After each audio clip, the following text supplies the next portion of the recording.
우리 오늘 너무 잘 아는 말씀이죠. 시편 1편의 말씀은 워낙 유명한 말씀이고요. 어떤 분들은 일반 문학 다 통틀어서 가장 아름다운 시가 무엇이냐 했을 때 시편 1편을 뽑는 분도 계시고, 시편 1편은 시편 전체의 서문의 역할을 또 하는 시편입니다. 그리고 원어에서 보면 이 시편이 얼마나 아름다운 구조로 만들어져 있는지 모릅니다. 그러니까 앞에 글자가 3절 같은 경우에 그로 시작을 하지 않습니까? 예를 들면 1절 같은 경우에는 저렇게 운율이 딱딱 떨어지면서 알파벳 A로 다 시작을 하고, 그 다음 절은 뭐 B로 시작하고, 그리고 단어의 숫자도 딱 맞고 아주 아름다운, 너무나도 잘 만들어진 시가 시편 1편의 말씀이죠. 자, 시편 1편을 우리가 한번 읽어봐도 대략 알겠지만, 한마디로 얘기하라고 그러면 이제 복이라고 할 수 있습니다. 복이라는 것이 무엇일까요? 복은 좋은 겁니다. 행복한 걸 말하는 거죠. 사전적 의미는 삶에서 누리는 행복, 이렇게 얘기합니다. 누구나 복을 받고 싶어 하고요. 복이라는 것은 너무나 좋은 겁니다. 우리가 일반적으로 복 받았다 이렇게 이야기를 하고, 또 복 받으세요 이렇게 축원을 하기도 하죠. 자, 1절에서 이제 복 있는 사람은 이라고 이제 시작을 하는데요. 원문에 보면은 어떻게 되냐면 아쉐레라고 하는데, 아쉐레, 복되어라. 무슨 말이냐면은 시편 1편을 시작하면서 복 있는 사람은 우리 명사로 끝나지 않습니까? 원어에는 복되어라, 축원하는 걸로 시작을 합니다. 그리고 축원과 감탄사입니다. 복되어라. 그리고 또 다른 번역에서는 얼마나 이런 사람들이 복 있는 사람이니 얼마나 좋을까, 얼마나 행복할까, 정말 좋겠다, 이렇게 시작을 합니다. 정말 행복하겠다, 이 사람들은 너무나 복된 사람들이야, 이 사람들은 얼마나 행복할까, 복되어라, 이렇게 하고 시작을 합니다. 그리고 그 밑에 내용들이 어떤 사람들이 정말 행복한 사람인지, 어떤 사람들이 정말 복 있는 사람들인지, 거기에 대한 내용들이 이제 시편 1편에서 쭉 이제 내려오는 거죠. 그래서 오늘 말씀을 우리가 보면서 두 가지로 한번 생각해 볼 건데요. 저 사람이 정말 복 받은 사람이네, 저 사람이 얼마나 행복할까에 대해서 우리가 이제 두 가지로 살펴보려고 하는데요. 첫 번째는 뭐냐면 악한 사람을 따르지 않는 겁니다. 악한 사람을 따르지 않는 겁니다. 1절에 보면 복 있는 사람은 복되어라, 정말 행복하겠네 라고 하면서 우리가 예상할 수 있는 그 다음 내용은, 만약에 성경이 없다면 정말 복 받았네, 정말 저 사람 행복하겠네, 예수 믿고 아주 그냥 수지 맞았네 하는 이유가 뭐냐면, 대부분은 예수 믿고 뭐 부자가 됐다든지, 뭐 거의 로또 맞은 것처럼 돈을 많이 벌었다든지, 그러면 저 사람 예수 믿고 복 받았네, 저 사람은 아주 복 받은 사람이야, 보통 이렇게 많이 이야기를 하지 않습니까? 성경에는 저 사람 정말 복 받은 사람이야, 저 부자 된 거 보니까, 성경에 이런 내용은 없습니다. 이거는 아주 인간의 죄성에서 나온 그냥 본성이죠. 모든 종교에 다, 하등 종교에 다 있는 이야기들입니다. 복 받은 거, 잘 사는 거, 그건 누구나 다 원하는 거지 않습니까? 성경에는 복 받았네, 정말 좋겠네, 저 사람 잘 살아서, 이렇게 얘기하는 경우가 거의 없습니다. 물론 하나님은 우리가 물질이 있어야 되는 거 압니다. 그런데 이거는 복이랑 연관된 것이 아니라 우리가 주기도문에서 말하는 일용할 양식과 관련이 된 거죠.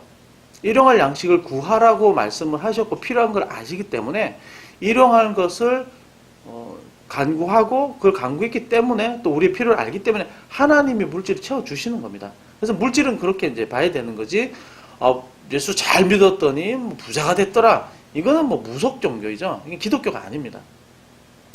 오늘 말씀에서도 너무 잘 이야기를 해주고 있죠. 정말 복된 사람이네, 저 잘 사는 거 보니까, 이렇게 얘기하는 게 아닙니다. 제일 처음에 나오는 이야기가 뭡니까? 정말 복 있는 사람이네, 행복한 사람이네 하고 처음 나온 얘기 뭐죠? 악인들의 꾀를 따르지 아니하며 죄인들의 길에 서지 아니하며 오만한 자들의 자리에 앉지 아니하고, 이 세 절이 나오는 겁니다. 여기서 악인의 꾀라고 하는 건 뭐냐면 악인의 가르침, 악인의 충고라는 뜻입니다. 그리고 악인과 같은 말들이, 비슷한 말들이 죄인, 오만한 자 이렇게 나오는데요. 죄인이라고 하는 것은 율법의 말씀을 지키지 않는 사람, 그리고 오만한 사람은 원어적인 의미로는 떠벌리는 사람, 그러니까 하나님을 좀 무시하는 사람들, 이런 사람들 말하는 겁니다. 그래서 복 있다, 정말 복 있는 사람이다. 누가라고 해서 제일 첫 번째가 뭐냐?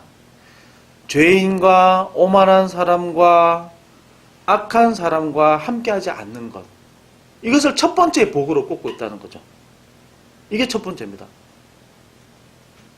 아, 복 있다 하면서 2절이 먼저 갈 수도 있습니다.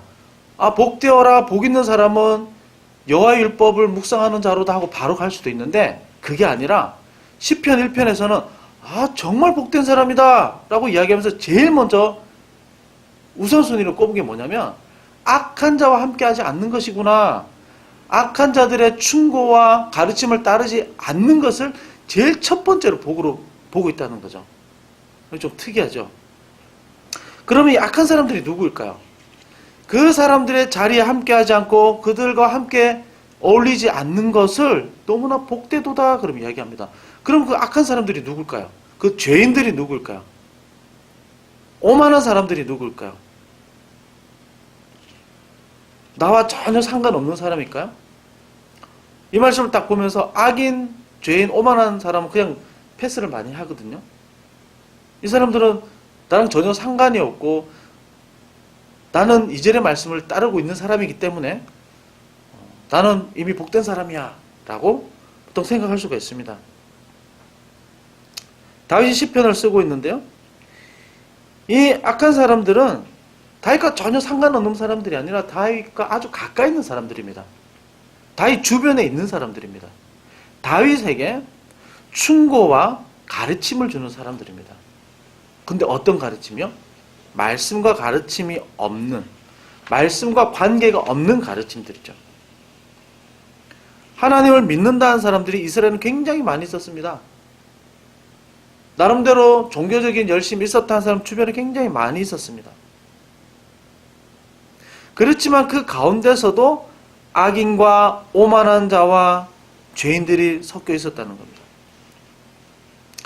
이 시편 1편의 말씀은 이방인과 하나님을 전혀 모르는 사람한테 주는 말씀이 아니라 이스라엘 사람들에게 주는 말씀입니다. 그 가운데 악한 사람, 죄인, 오만한 사람들이 있다는 거죠.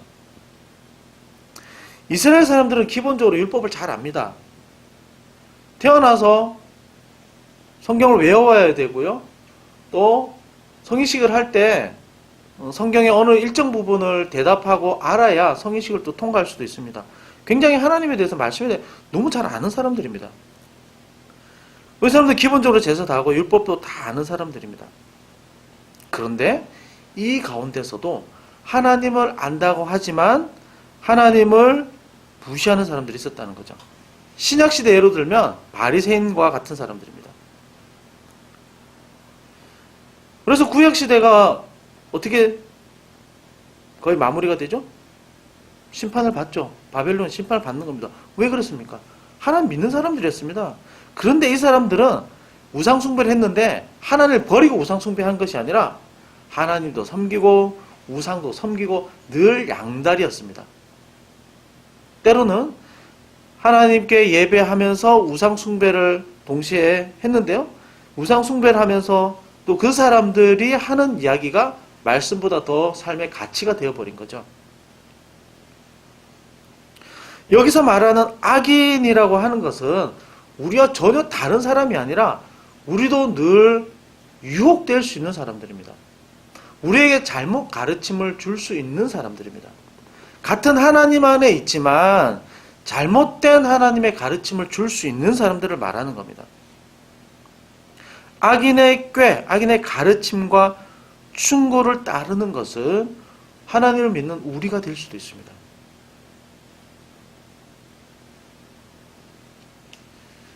그러면 왜 정말 복이 또다 하면서 악인의 길을 따르지 않는다라는 것을 제일 먼저 꺼내는 이유가 뭐냐면, 복 있는 사람이 기도 많이 하는 사람, 성경 많이 보는 사람, 그 사람들을 복 있다 할 수도 있지 않습니까?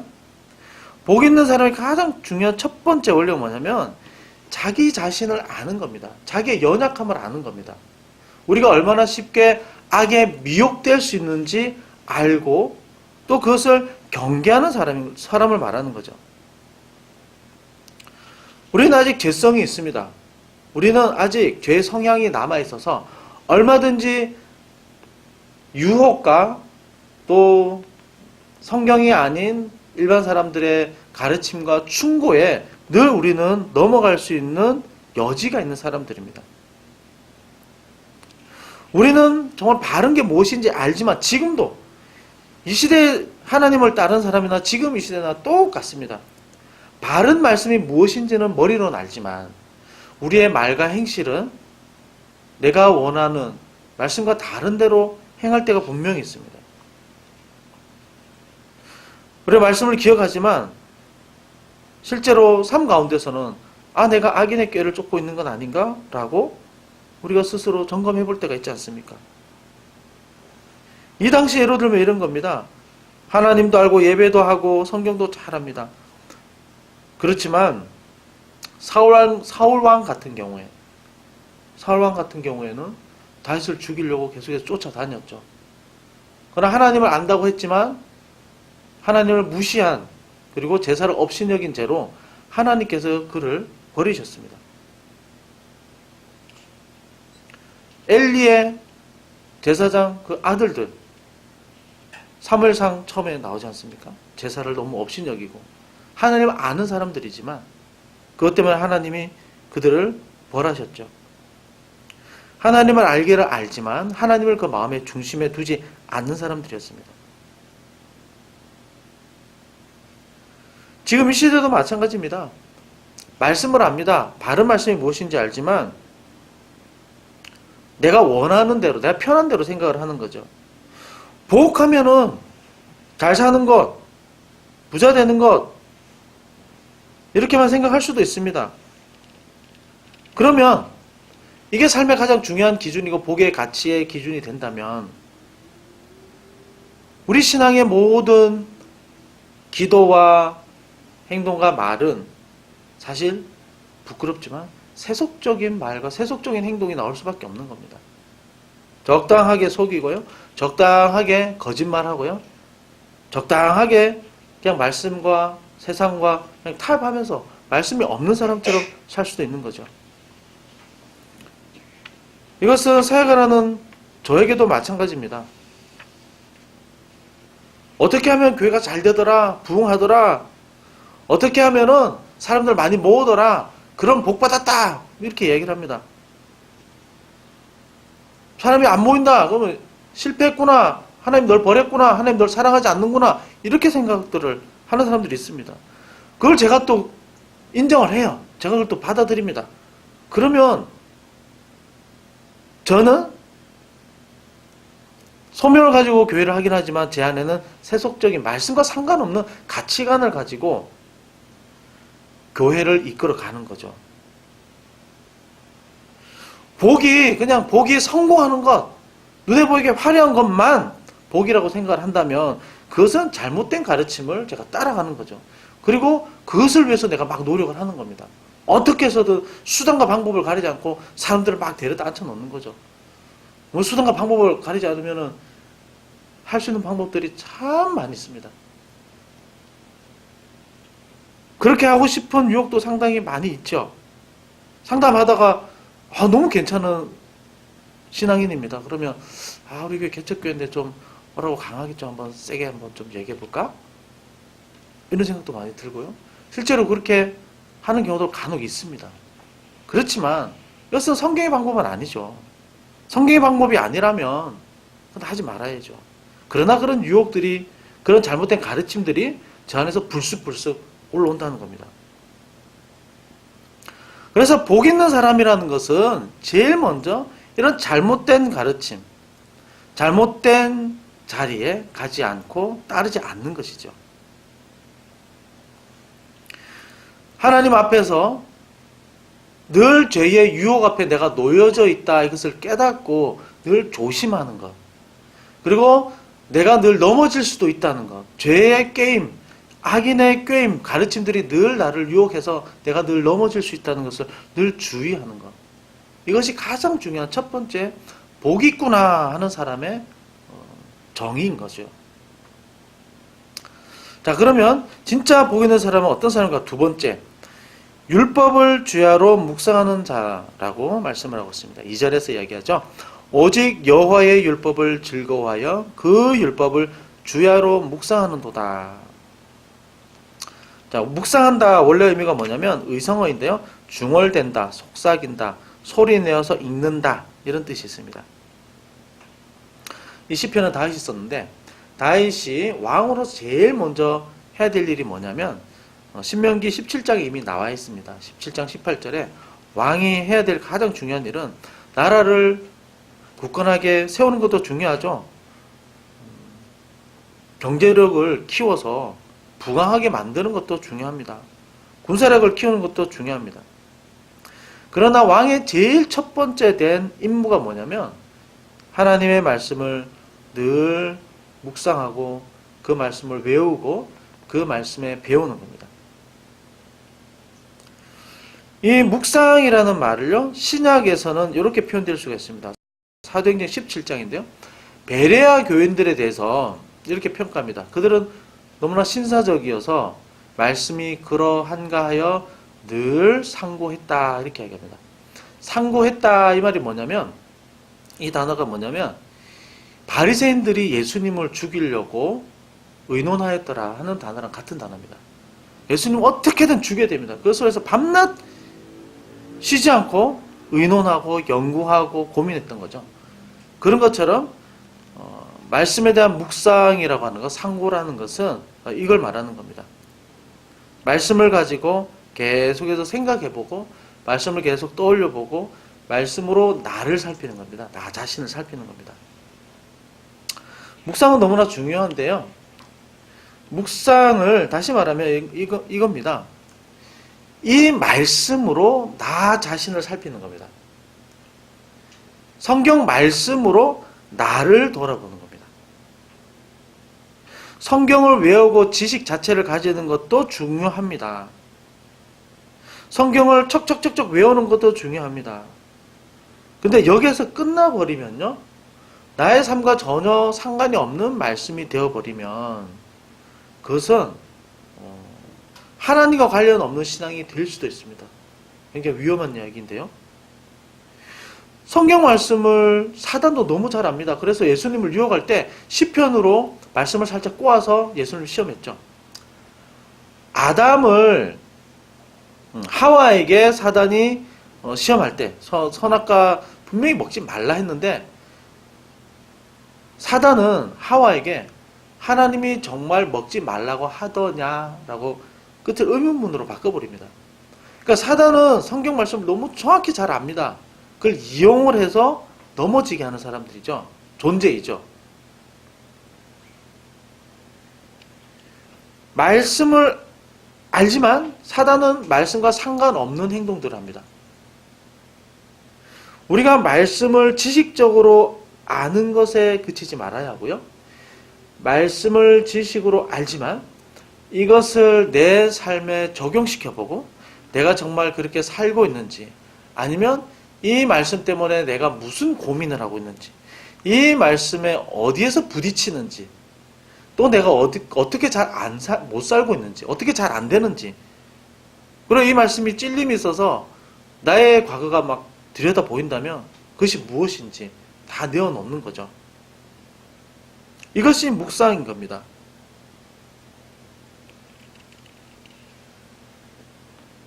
바로 앞절을 생각한다면 이런 거죠. 악인의 꾀를 따르지 아니하며 라고 얘기를 했는데, 내가 악인의 꾀를 따랐던 적이 있었나? 이건 좀 아닌 방법 같은데 내가 그거가 맞는 것처럼 생각이 돼서 나도 한번 해볼까? 이렇게 고민하고 또 실제로 실행해 보려고 실행했던 적이 있던가? 이건 좀 아니라는 건 알지만, 성경에서 말하는 방법이 아닌 건 알지만, 근데 조금 갈등이 돼서 내가 뒤에서 그 사람을 막 씹어대고 험담하고 막 그 사람을 아주 그냥 마음으로 죽이려고 했던 적이 있었던가? 이런 걸 계속해서 생각해 보는 거죠. 진짜 묵상을 잘 하게 되면요, 상담이 거의 필요가 없습니다. 왜냐하면 상담의 기법이나 방법들이 묵상하고 너무 비슷합니다. 묵상은 스스로 자신을 돌아보게 만드는 거거든요. 말씀을 보고 나를 살피는 겁니다.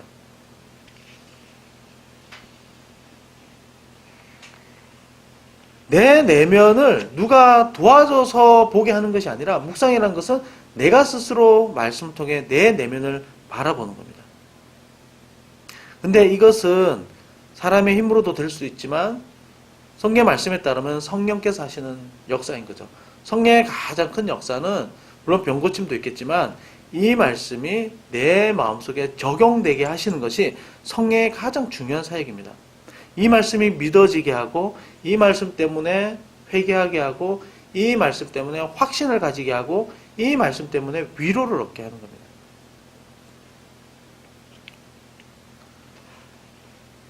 복 있는 사람 하면서 제일 먼저 1절에서는요, 굉장히 부정적인 이야기를 했죠. 복 있는 사람은 악인의 꾀를 쫓지 않는다. 우리를 먼저 돌아보게 하는 거죠. 우리 자신 혹시 오만하지 않았는가? 우리 자신을 먼저 보게 하는 겁니다. 하나님 말씀보다 내가 혹시 더 중요하게 생각했던 것은 무엇인가? 하나님보다 더 중요하게 생각해서 아웅덩하고 붙잡으려고 했던 것이 무엇인가? 성경에서는 그걸 우상이라고 말합니다. 내가 하나님 없이도 얼마든지 살 수 있다고 생각했던 그 무엇들은, 내가 붙잡으려고 했던 것, 그것이 혹시 어떤 거였지? 라고 생각해 보는 거죠. 묵상은 하나님 앞에 나를 보는 것인데요. 묵상은 하나님 앞에 나를 보는 것인데, 제일 첫 번째로 보이는 게 뭐냐면, 묵상을 하면서 제일 첫 번째로 보이는 것은 뭐냐면, 하나님 앞에서의 나의 부족과 허물입니다. 나의 연약함을 먼저 보는 겁니다. 그래서 성령께서 정말로 충만하게 임재하시면, 거룩한 영이 임재하면 나의 연약함이 보이고 나의 부족함이 보이는 거죠. 나의 어리석음을 깨닫게 하시는 겁니다. 이때 비로소 하나님을 알게 되는 겁니다. 하나님에 대한 지식은 나를 통해서 하나님을 아는 것도 있지만, 하나님의 그 지식을 통해서 나를 아는 겁니다. 하나님이 얼마나 놀라운 분인지, 얼마나 거룩한 분인지, 얼마나 전능하신 분이신지, 그리고 나를 위해서 예수 그리스도를 보내신 그 은혜가 얼마나 크고 놀라운지, 그것을 알게 하는 거죠. 자, 그러면 복 있는 사람에게 주시는 은혜는 무엇입니까? 복 있는 사람에게 주시는 은혜는 3절에 보게 되면, 그는 시냇가에 심은 나무가 철을 따라 열매를 맺으며 그 잎사귀가 마르지 아니함 같으니 그가 하는 모든 일이 다 형통하리로다. 복 있는 사람에게 주시는 그 은혜는, 시냇가에 심은 나무가 철을 따라 열매를 맺는 것처럼 열매를 맺게 해주겠다, 이렇게 얘기를 합니다. 여기서 말하는 시냇가라는 것은 관계수로라고 해가지고 1년 내내 물이 마르지 않도록 흐르게 만든 시냇물입니다. 그러니까 이스라엘에는 항상 우기와 건기가 있기 때문에 모든 시냇물이 건기가 되면 다 말라버립니다. 여기서 말하는 시냇물이라고 하는 것은 계속해서 1년 내내 흐를 수 있도록 만든 관계수로, 인공적으로 만든 수로인데요. 그 옆에 있는 나무가 마르지 않고 자라면서 열매를 맺을 수 있도록, 그렇게 하나님께서 열매를 맺는 인생을 허락해 주시겠다라고 얘기를 해 주시죠. 그러면 이 열매가 언제 맺히느냐? 이 열매를 우리가 언제 얻을 수 있습니까? 이 열매라는 것은요, 좀 기다림이 필요합니다. 추수라는 것은 심었다고 당장 얻는 것이 절대 아니죠.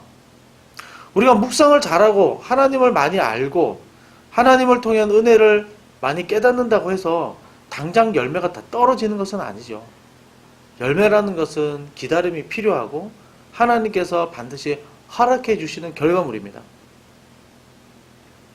그 열매가 맺어지기까지는 끊임없이 양분을 계속해서 흡수를 해야 되죠. 양분을 계속해서 먹어야 됩니다.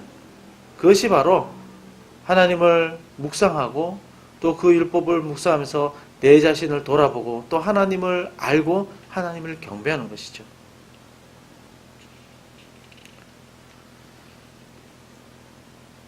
그러면 열매를 맺게 해주시고, 그리고 한 가지 더는 뭐냐면 6절에서 여호와께서 인정해 주신다라고 말씀합니다. 여호와께서 인정해 주신다. 인정해 주신다라는 말이 뭐냐면 보살펴 주신다, 아신다.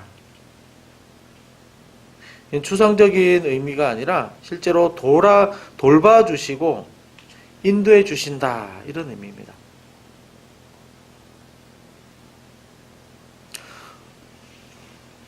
하나님을 묵상하고 하나님을 알고 예배한다고 우리가 당장 형편이 뿅 하고 다 바뀌는 건 아닙니다. 순식간에 모든 것이 다 변하는 것은 아닙니다. 그렇지만 이 열매라는 것은 반드시 하나님이 허락해 주시는 것입니다. 반드시 하나님이 그 언젠가 맺게 해 주시는 겁니다. 오늘 성경에서 말씀하고 있듯이요. 이것은 우리가 이 땅에서 누릴 뿐만 아니라 이 열매라는 것은 영원히 누릴 열매입니다. 영원토록 누릴 열매. 그것이 구체적으로 무엇인지는 우리 삶을 통해 하나님 분명히 깨닫게 하십니다. 어떤 사람에게요? 오늘 말씀 1절과 2절을 잘 따르고 순종하는 사람에게 하나님께서 반드시 허락해 주시는 은혜입니다. 그래서 오늘 말씀을 보면서요, 우리가 다시 한 번 더 꼭 기억하기를 원하는 것은 내가 정말 복된 사람이 되기 위해서 악인에게 하나님의 말씀이 아닌 가르침이나 충고나 그런 메시지에 대해서 단호하게 내가 거절할 수 있어야 되고요. 그리고 하나님의 말씀에 대해서 깊이 새기고 묵상해 볼 수 있어야 합니다. 그러면 하나님께서 오늘 시편 1편 말씀처럼 열매를 반드시 허락해 주시고 우리를 살피시고 보호해 주신다고 약속하고 있습니다. 이 말씀이 또한 오늘의 나의 말씀이 되기를 주님의 이름으로 축원드립니다.